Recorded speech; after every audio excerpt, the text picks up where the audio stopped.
we're just gonna have to deal with this whole setup. Anyway, welcome back to my channel. For today's video, as you can see from the title, I'm gonna be answering all of your questions. On my last giveaway video that I did, in that video, I did ask a bunch of questions. Ako ba? Joke lang. on that video, I asked you guys to ask me a bunch of questions that you're curious about, and also, as promised, I'm gonna be announcing the winners of that giveaway at the end of this video. Update pala on the eye situation. I did go for a second opinion with an ophthalmologist this time, and they actually prescribed me with certain medicines and also a drop. Hindi siya technically allergy, it's just there's just something that was inside. But so far, mga 1 week ko na siyang tinitake, and medyo okay na naman yung eye ko, as you can tell. I'm so sorry also if I look a little bit rough, because this is like the first time or the second time nga na I'm actually filming since the last video that I posted. Medyo matagal din akong hindi nakapag-film and hindi nakapag-vlog, because I'll be explaining that throughout the whole video kasi medyo connected yung mga questions nyo sa mga nangyayari sa akin ngayon. Anyway, yeah, let's just get on with the Q&A.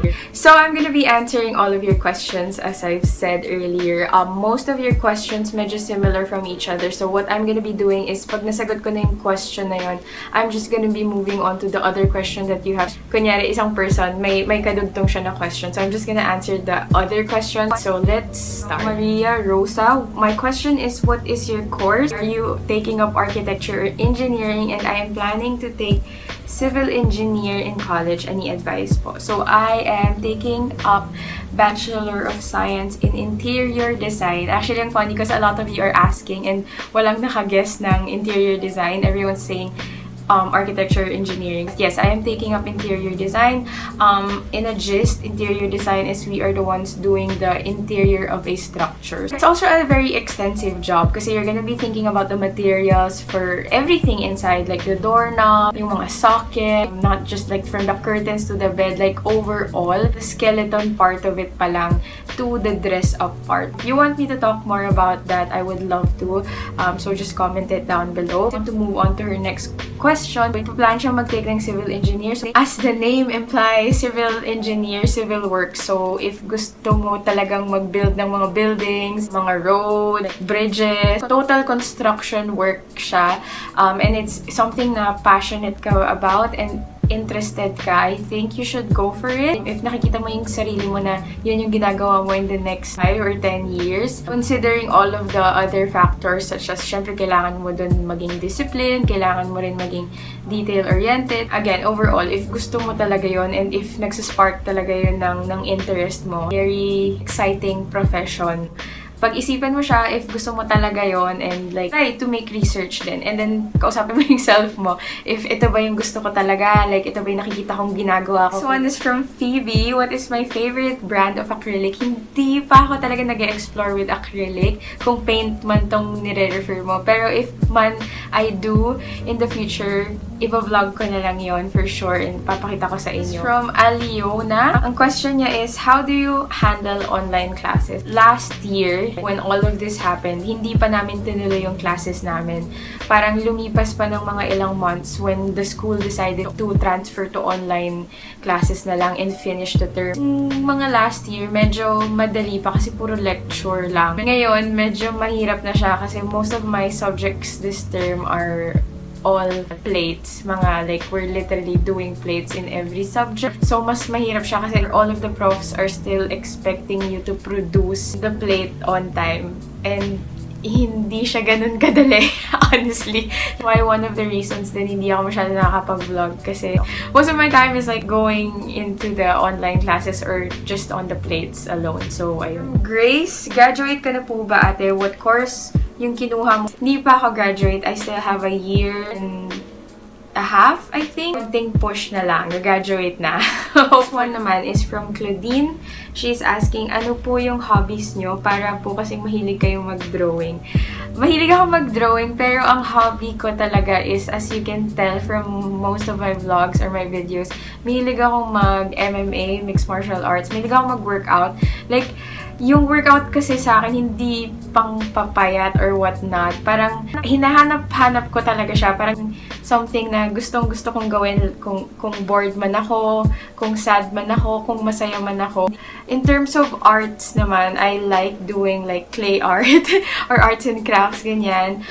Doodling, ganun din for the most part. Pero yung mga like grabing like sketches na like facial sketches, hindi ako ganun kagaling sa mga ganun. This one naman from Kyla. Course ko ay sa students. Agree po ba kayo sa online class or face-to-face class? Ano po pangarap niyo nung bata kayo and you love stationery? I love stationeries, yes. Isa yun sa mga things na I love to collect ever since I was younger. Pero nag-stop ako mga 20s onwards kasi medyo na-shake yung life ko nun eh. So I had to be like moving from one different home to another. Kaya medyo kinailangan kong mag-cut down sa mga gamit. Kaya hindi na ako nag-collect ng mga stationery. Pero super hilig ko sa mga ganon. Daw yung pangarap ko nung bata ko, what did I want to become when I was younger? What did I want to become? Oh my god, this is like making me look back and realize so many things. It's like, oh god, no, what did I want to become? I think I wanted to be a lot of things. Alam ko na. I wanted to be an entrepreneur. Actually, fun fact, ang first ever course na tinake ko is entrepreneurial management. I wanted to be a businesswoman actually. I saw it like sa dad ko, tas mom ko din ang hilig niyang mag-business ng kung ano-ano. So, that was something that I wanted to do as well. Agree ba daw ako sa online class or face-to-face class? With the current situation that we have right now, I would prefer online classes. Just because syempre, delikado pa i-risk yung life ng mga students, even ng mga teacher. Actually, in general, can't just rush into things. This situation that we're in. Sobrang bigat nung situation na to, na hindi mo siya pwedeng biglain. Mas better na safe tayo, continuing our schooling. But at the same time, hindi naman lahat tayo may resource. It's hard din kasi I don't want any student left behind. I think about the time that we have now. The only thing that we have right now, the time na meron tayo. At that time, like, what are you gonna do with it? It's a very hard thing to weigh in right now. Advice to the students right now, just keep giving your best. Gets ko na minsan di ka maka-function because maybe you're thinking about what's going on or mahirap yung environment sa bahay, ang hirap mag-aral, ganyan. Like, where do you find the motivation? That I do lang like, whenever I get in that place, like everything is like curling up in my head. I just think of the thing that I need to do. I try to give like my very best. Even if hindi siya maging perfect or whatnot. Parang I would just like shut down for a while and focus on that. And is kasi this is our situation now eh. So I feel like with me lang, I'm gonna have to work within my means. Kung ano yung kaya ko. But just keep trying. Like, keep trying to give your best in like even the smallest. Kyle, how do you balance online school and vlogging? Actually kasi, vlogging for me, basically parang documenting lang siya eh. Di ko siya ino-overthink as a duty or as a requirement. Kung baga, ginagawa ko siya kasi na-enjoy ko lang siya. Ganon, I get to make a little movie of myself lang. At the end of the day, ito pala yung ginawa ko. And then I get to put music or whatnot. And also, like, by just talking to the camera, parang able to like rant or able to talk to somebody. Hindi siya mabigat sa pakiramdam pag ginagawa ko siya. Parang it's just something na I do. Kaya siguro, parang nababalance ko sila kasi I get to produce a vlog or a video and at the same time, I'm still doing school. Hindi ko ino-overthink yung idea of vlogging as in, ina-enjoy ko lang talaga. Gemma, how do I handle stress? If hindi ako makapag-workout, I go for a drive. Kasi when you're driving, it forces you to be focused on the road eh. So when you're focused on one thing, like on the road, parang it somehow like stops everything else in your head. I don't know if it's kung ako lang ba yun, pero I'm driving, parang nakafocus lang ako sa road, sa mga lights, ganyan. And for a while, it makes me not think of a lot of things. So it kind of helps when I'm stressed. It really does. Kasi whenever I'm stressed, like I'm just, okay, I'm gonna get the keys and I'm gonna go. So yeah, for the most part, it's either I work out or I go for a drive. Marichu, Do you like reading books? Any recommendations? I do love reading books. I highly recommend Paulo Coelho books. Fun fact, ang unang book na nabasa ko is Narnia books. So, doon ako nag-fall in love with books. So, natapos ko yung buong 7 books na yon in 2 weeks. Kasi dati hindi talaga ako mahilig mag-read ng books. Kasi naging book report namin siya before. So, I was kind of forced to read it. Hanggang sa na-enjoy ko yung story. And then I read everything. Ever since nun, mahilig na ako magbasa ng Christine de Guzman. Advice to me, always being misunderstood. The fact na you know na you're being misunderstood puts you in an advantage point kasi it gives you this self-awareness na na may misunderstood lang siguro nila ako kaya siguro ganito sila sa akin. So you can always think of it that way. You can always look at it in a positive light na maybe they just don't know where I'm coming from. But at the same time, if you feel like you're being misunderstood, you can speak up. You can tell them na, hey, I'm going through this kasi, or ganito yung pinanggalingan ko yung nangyayari. If they hear you out naman, that's great. If they don't, then I don't think you should feel the need for them to validate you pa. Kasi the right people naman will have a heart to understand you. You don't need to settle on people na kahit na-explain mo na yung sarili mo or you try to speak up already and they chose to not understand you pa rin or they chose to not give you a chance pa rin. You don't have to settle for those kinds of people. You can always move forward to other people who will be open to understanding more where you're coming from or who you are as a person. It's me, Carl. Adulting tips. I don't know. Adulting. Like, even I'm stuck. Like, what is adulting? Like, so ginugol ko siya. It's an informal term to describe a behavior that is seen as a responsible grown-up. As a responsible grown-up, when it comes to responsibilities, kasi kailangan mong maging sure and maging firm sa priorities mo at this point in your life. I mean, I'm 24. By next month, I'm gonna be 25. Like, sa akin lang naman like, I keep telling myself I have to get my head straight, my priorities straight. I have to also be firm with what I'm doing with the people that I allow to be in my life. So, you just have to know, again, your priorities, stick to that, and make sure na it's helping you grow and don't neglect yourself. Enjoy mo yung pagiging adult mo. Be responsible enough for what you want. But wino-water mo pa rin yung dreams mo, wino-water mo pa rin yung goals mo. If I answered your question correctly, pero hindi ko din sure, like, how do you adult? I'm just trying my best, I guess, on a general base. Jane, what are your advices ba? Modular na ang mode of learning. Just do it on your own. Huwag niyong ipagawa sa kung sino man. Kasi kayo yung nagbayad dyan eh. Kayo yung nandyan for a reason. So, try your best in, finishing all of that, doing all of that on your own. I remember I was talking to my college friend, and sa sobrang pack na nung nangyayari sa amin sa mga plates, we talked about yung mga ibang batch na nagpapagawa ng mga works nila or nagbebenta, ganyan. Kasi nangyayari yan eh. And my friend and I, she was like, we have to make a promise that no matter what happens, no matter how heavy the workload is, we are not gonna let anyone do the work for us. We're gonna do the work for ourselves. That way, when we look back, we will know na it's worth it. Everything that we did was worth it. This lang din, I guess, gusto kong ma-share sa inyo. May reason kung bakit ka nandyan ngayon eh. May reason kung bakit ka pinag-aaral ng parents mo. Given na ganito yung situation natin, let's just try to make the most of what we can and do it ourselves. Again, when you look back, alam mo na ikaw yan. Ikaw talaga nag-work hard for that. Ikaw sumagot niyan. Isip dyan. And I promise you na when you do look back, it's gonna be worth it. I'm sorry if medyo nag-iba yung lighting. I forgot to turn the other light on early. This question is from Lori. College life, basically kasi very different yung physically pumupunta ka sa campus, you're meeting your blockmates, ganyan. So, yung college life ko, medyo ngayon, hindi ko masyado na-feel yung pagka-university or yung pagka-college situation sa school ko ngayon. College was UANP, so mas na-feel ko yung college vibe.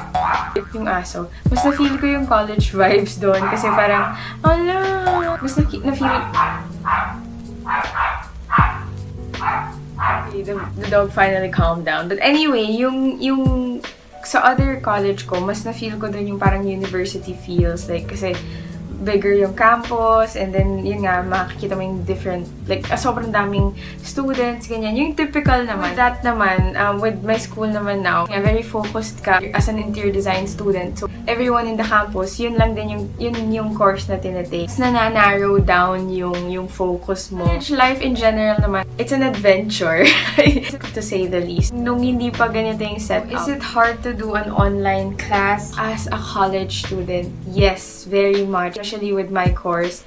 Kasi nga, again, like what I've said earlier, plates eh. So, syempre, kailangan mo talaga ng help ng prof, like yung pag-consult and everything. Like, when you are there physically, you get all of the job done on the spot in a way, and lahat ng kailangan mong malaman or lahat ng revisions, lahat ng consultations na kailangan mong gawin, you can just get it within the day. Ngayon kasi, online, parang akala mo mas madali siya kasi online lang lahat, like in a click of a finger, masasend mo na agad yung message. Pero the thing is kasi, hindi ka sure kung mababasa agad ng prof mo. So, magkaiba yung oras nyo eh. With me, I have this subject na I've been doing so much revisions with that plate na yung iba kong plates, hindi ko pa nasisimulan. But the thing is kasi, that prof, magkaiba kami ng time. Respond like very late na or like ilang hours na.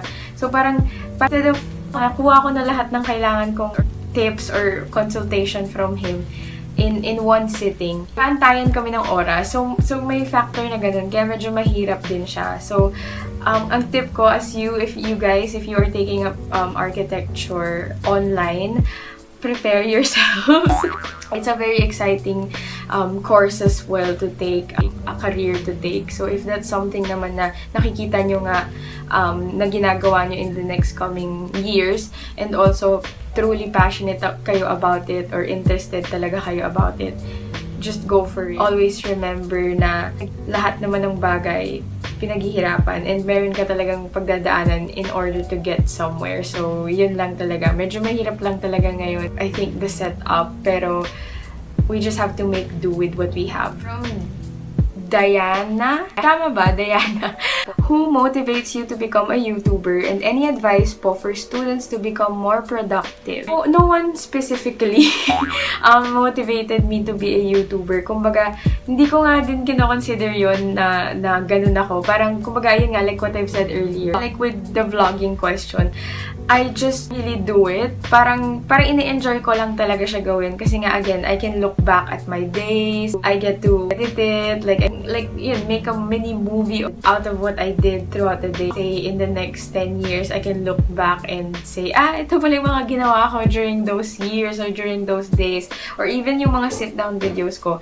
It's kind of like I'm talking to myself. Like, whenever I would write them down or whenever I would construct a video, I would always make sure to tell myself na I'm doing this also for my future self, na just in case kailangan ko tong advice na to, or just in case baka makalimutan ko yung mga certain things na pinagdaanan ko, at least I do have a reminder in a form of a video, in a form of me here in the present talking to my future. Parang ganun ko siya tinitignan. Parang yun nga, like I'm just like documenting everything, and eventually nagtuloy-tuloy lang ako. Advice for students to become more productive. Make a schedule and then be disciplined with your schedule.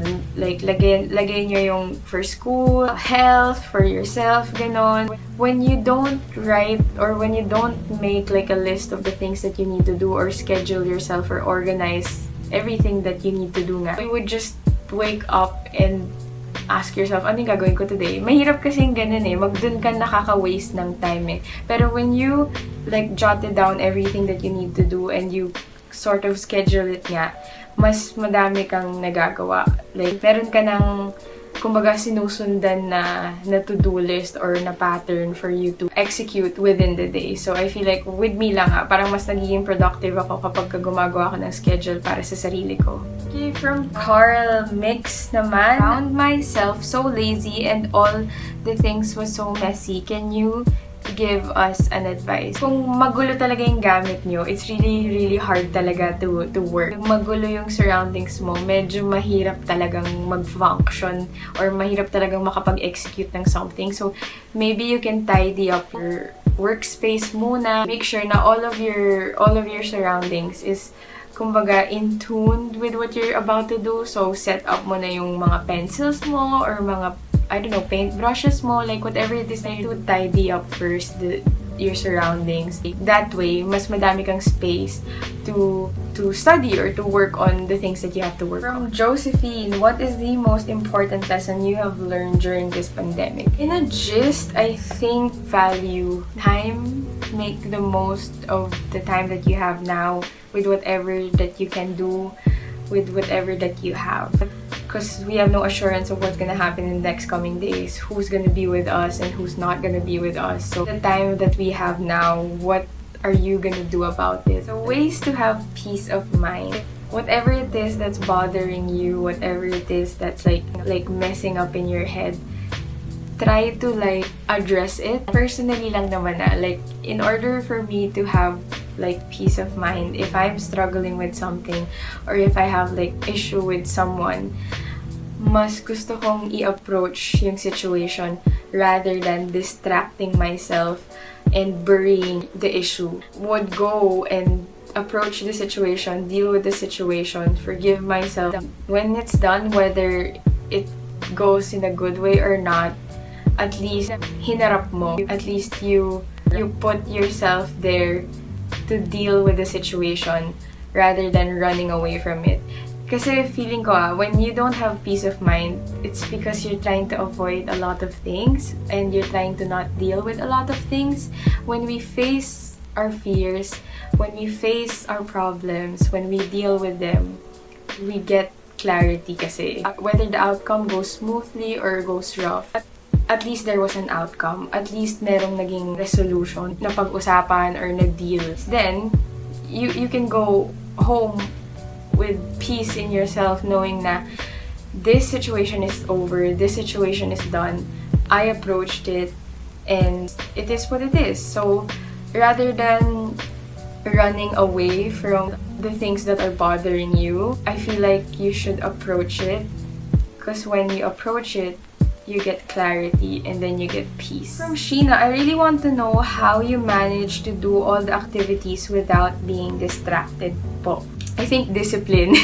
I feel like because I've been living my life so differently before, na now that I'm in this situation, everything that I'm doing now, I like.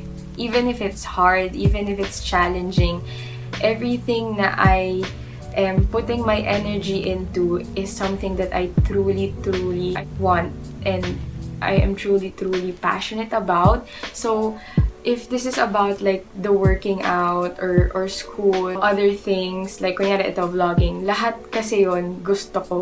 Kahit may challenge, gusto ko sila. So siguro kaya ko sila nabibigyan ng oras and nakakapag-focus ako sa mga ginagawa ko kasi kumbaga my eyes is there. Yun yung gusto kong gawin, if that makes sense.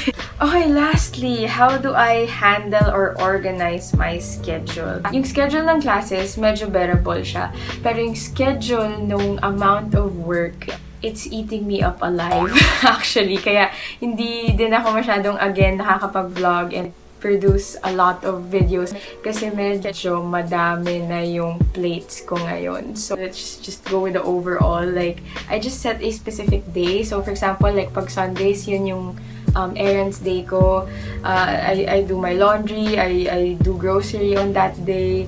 Pag Saturdays naman, I do like personal stuff na I wanna do. Like for example, I film. Tapos pag weekdays, focus lahat sa school yun. Pero hindi naman all the time nasusunod yun, especially during this time kasi sobrang iba-iba yung workload namin. And then at the same time, there are instances then na my siblings would call me, then I would come and pick them up or meet them, ganyan. So, not all the time nasusunod yung schedule ko. And nakaka-help din sa akin is to make a to-do list. Day until Friday, susulat ko na yung mga kailangan kong gawin for that whole week. To me, it really helps when you make a list.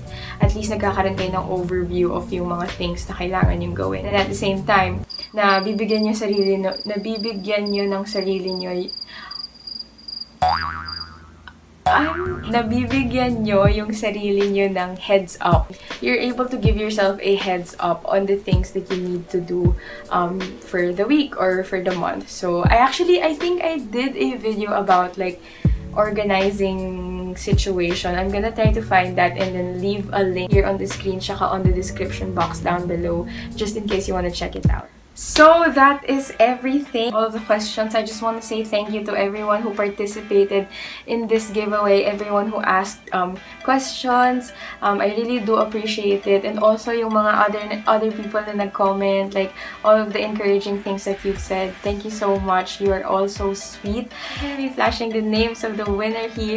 Congratulations to you guys. For you guys, I am gonna be having more giveaways. Thank you so much again, guys, for sending in your questions and also for being subscribed to my channel and checking my channel out. Thank you so much for watching. I hope somehow I was able to answer all of your questions clearly, and I hope that you enjoyed today's video. Thank you again so much for watching, and I will see you again on my next videos.